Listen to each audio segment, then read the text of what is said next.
پوچھا جب یہ خبر پھیلی کہ 200 کروڑ کی شادی، تو انہوں نے کہا مولانا ہماری صرف ٹوٹل 10 کروڑ اس پہ لگا ہے اور یہ بالکل بکواس ہے۔ ان کا بیٹا آگے میرے بھتیجے کا بہت قریبی دوست ہے، پھر یہ بھی خبر تھی کہ 10 لاکھ مولانا طارق جمیل کو نکاح کر دیا ہے۔ مولانا اس سے بڑا جھوٹ اور کیا ہوگا؟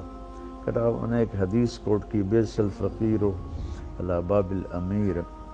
اللہ کا شکر ہے، اللہ نے مجھے ایک اچھے گھر میں پیدا کیا، اللہ تعالیٰ مجھے بڑے بول سے بچائے، عجب سے بچائے، اللہ مجھے تکبر سے بچائے، تقابل سے بچائے۔ مولانا اللہ تعالیٰ نے ایک خوشحال زندگی عطا فرمائی، ہم جدی پشتی ذمہ دار ہیں، اور اللہ نے اپنا فضل فرمایا کہ مجھے اس راستے پر پھیر لیا، اس کا کرم اور احسان ہے۔ تو میں تو اپنے تعلق کی وجہ سے گیا تھا اور مجھے بھی وہ منظر اتنا اچھا نہیں لگا، لیکن جو کہا جا رہا ہے 2 ارب کی شادی ہوئی اور مولانا طارق جمیل کو 10 لاکھ دیا گیا، یہ سب جھوٹ ہے۔ حضرت آپ میڈیا کی خبر پر کبھی کوئی تبصرہ نہ کیا کریں، کبھی کوئی کلپ ریکارڈ نہ کروایا کریں، یہ 95-99% جھوٹ بولتے ہیں۔ تو اس لیے مجھے تو ان محفلوں میں جانا ہوتا ہے۔ ہمارے اکابر میں شاید ہی کوئی طوائفوں کے پاس گیا ہو، مولانا میں طوائفوں کے محلے میں جاتا ہوں، میں ان میں 10 سال سے محنت کرتے کرتے کرتے یہاں تک لایا کہ میں نے ان کے وظیفے مقرر کیے اور ان سے برائی چھڑوائی۔ تو اللہ کے فضل و کرم سے مجھے تو مولانا ہر جگہ جانے میں کوئی عار نہیں ہے، چونکہ مجھے تو پیغام پہنچانا ہے۔ تو اگر میں طوائفوں کے پاس جا سکتا ہوں، مجھے کوئی اس میں عار نہیں، تو میں وہاں بھی جا سکتا ہوں، جب مجھے اللہ کی بات ہی کرنی ہوتی ہے اور کیا کرنا ہوتا ہے۔ تو اس لیے یہ ایک اختلاف رائے ہے، نہ کہ کوئی مخالفت ہے۔ میں اس سے اختلاف کرتا ہوں کہ ایسی محفلوں میں نہیں جانا چاہیے، بطور شریک نہیں جانا چاہیے، لیکن اگر آپ نے اللہ کی بات سنانی ہے تو ضرور جانا چاہیے۔ تو لیکن 10 لاکھ مجھے دیا، بالکل بکواس ہے۔ 200 کروڑ شادی پہ لگا، بالکل بکواس ہے۔ ہاں انہوں نے مجھے بتایا کہ 10 کروڑ لگایا ہے، اور وہ کھربوں پتی لوگ ہیں، 10 کروڑ ان کے لیے کیا مسئلہ ہے، لیکن بہرحال پھر بھی اسراف تو ہے۔ میں پرانے تعلق کی وجہ سے گیا ہوں، تو میں معذرت کے ساتھ میں صفائی پیش نہیں کیا کرتا، میں اپنے پر بات لے لیا کرتا ہوں، لیکن اللہ کے نیک بندوں کے دل میں کوئی بات آ جائے تو وہ میرے لیے نقصان دہ ہے۔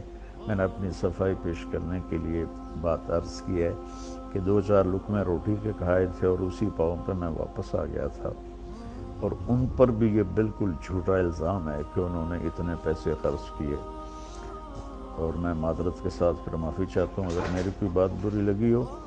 میں نے کوئی کسی عجب کی وجہ سے یہ نہیں بتایا کہ میں طوائفوں کے پاس جاتا ہوں یا فلمی اداکارائیں ہیں وہاں جاتا ہوں، گلوکار ہیں، گانے والے، گانے والیاں، سب کے پاس میں جاتا ہوں، ان سے بات کرتا ہوں، تو ان کے بڑے اچھے نتائج ہیں۔ اور باقی ہدایت تو اللہ دیتا ہے، میرے ذمہ تو ہے بلغ ما انزل الیک من ربک، میرے ذمہ تو اتنا ہی ہے۔ اللہ تعالیٰ مجھے آپ کو اپنی حفظ و امان میں رکھے۔ السلام علیکم ورحمۃ اللہ وبرکاتہ۔ وعلیکم السلام ورحمۃ اللہ وبرکاتہ۔ حضرت مولانا، میں سب سے پہلے تو آپ کا بہت ممنون و مشکور ہوں کہ آپ نے بہت مسلسل مشغولیت کے باوجود میری اصلاح کے لیے یہ صوتی پیغام ارسال فرمایا۔ اللہ تعالیٰ آپ کے رتبے بلند فرمائے۔ میں صاف لفظوں میں اپنی غلطی کا اعتراف کرتا ہوں اور آپ سے دستبستہ معافی کا طالب ہوں۔ یقیناً مجھ سے یہ غلطی ہوئی کہ میں نے میڈیا کی روایت پر بھروسہ کر لیا، مجھے ایسا نہیں کرنا چاہیے تھا، اور عذر کے طور پر نہیں کہتا، برسبیل تذکرہ عرض کرتا ہوں کہ اگر ہمارے ملک کے اندر کی خبر ہوتی تو میرا عام معمول یہی ہے کہ میں پہلے اس کی تحقیق کرتا ہوں۔ وہاں تحقیق کا میرے پاس کوئی اور راستہ نہیں تھا، اور پھر بھی مجھے یہ نہیں کرنا چاہیے تھا جو میں نے کیا۔ میں اپنی معذرت کے لیے کوئی بہانہ، کوئی جواز، اپنے اپنے اپنے غلط کام کے لیے، اپنی غلطی کے لیے کوئی بہانہ، کوئی جواز تلاش نہیں کر رہا ہوں۔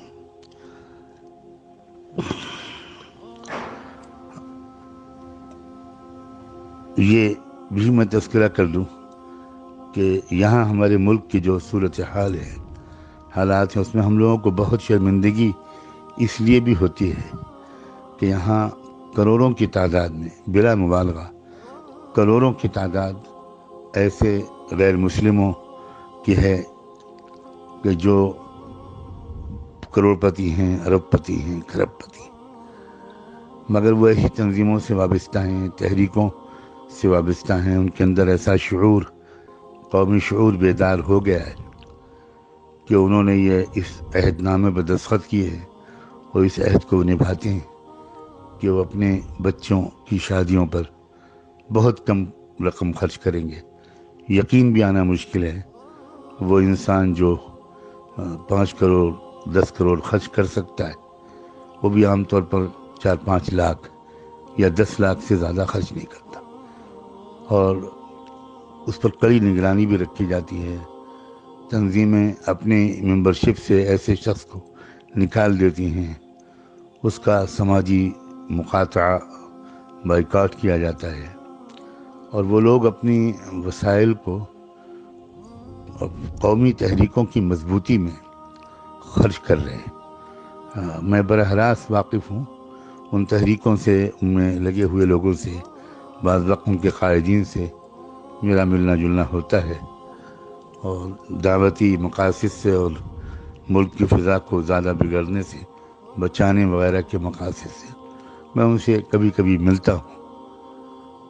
تو یہ باتیں مجھے اندر سے معلوم ہوتی ہیں کہ اس قوم کے اندر، بہت بڑے بڑے سرمایہ داروں کے اندر یہ شعور بیدار ہو گیا ہے کہ ہمیں ان رقموں کو اپنی قوم کی مضبوطی میں استعمال کرنا ہے، اور یہی وجہ ہے کہ وہ کہاں سے کہاں پہنچ گئے، اور ہم مسلمانوں کا اس سلسلے میں جو حال ہے وہ ناقابل بیان ہے۔ ہمارے یہاں بھی یہی صورتحال ہے۔ ہمارے یہاں تو خیر اتنے سرمایہ دار ہوتے ہی نہیں، اور اگر وہ سرمایہ دار بہت ہوتے بھی ہیں تو ان کے اندر کوئی قومی شعور آیا ہو اور وہ اپنے مال کے صرف کا رخ انہوں نے اجتماعی اور مجموعی فلاح و بہبود کے لیے استعمال کرنے کو ترجیح دی ہو، ایسے لوگ کوئی خال خال نظر آتے ہیں۔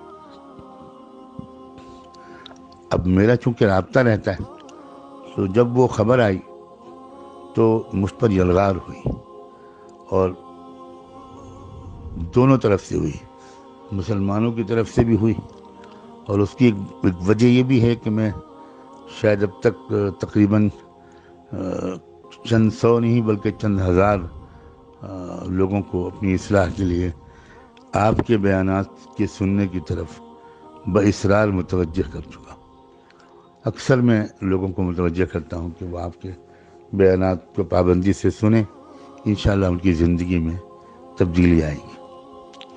ایسے بہت سے مسلمانوں نے بھی مجھے فون کیا، احتجاج کیا، اپنی حیرت و استعجاب کا اظہار کیا، اور بہت سے غیر مسلموں نے بھی مجھے فون کیا اور اپنے تعجب کا اور ناپسندیدگی کا اظہار کیا۔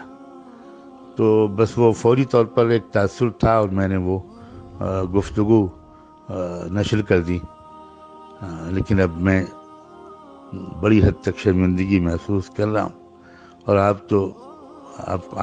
آپ کی طبیعت میں تقدر آئے یا آپ کے بارے میں کوئی بات کہوں میں، تو یہ تو مجھے بہت ہی زیادہ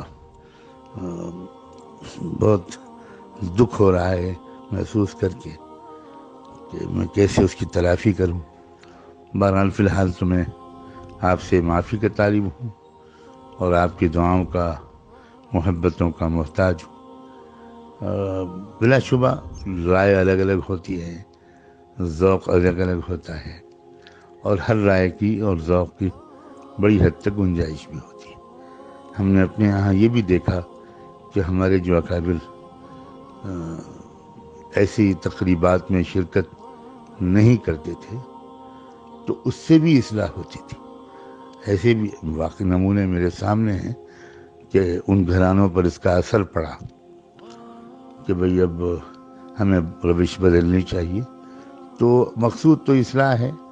آپ کا مقصد جو آپ کا طریقہ کار ہے اس سے بھی اصلاحی مقصود ہے، اور جو حضرات دوسرا راستہ اختیار کرتے ہیں ان کا مقصد بھی اصلاحی ہے. اور آپ نے تو خود بھی فرمایا ہے کہ یہ تو اختلاف رائے ہے.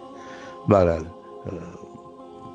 میں بہت شرمندہ ہوں، مجھے افسوس ہے، لیکن جس پس منظر میں یہاں کے جن حالات سے میں اچانک مجھے اندر ایک داعیہ پیدا ہوا وہ میں نے آپ سے عرض کر دیا. اللہ کرے کہ آپ کا دل بھی صاف ہو گیا ہو. میں آپ کی دعاؤں کا بہت محتاج ہوں. جزاکم اللہ وبارک فیکم ونفعنا بما آتاکم. والسلام علیکم ورحمۃ اللہ.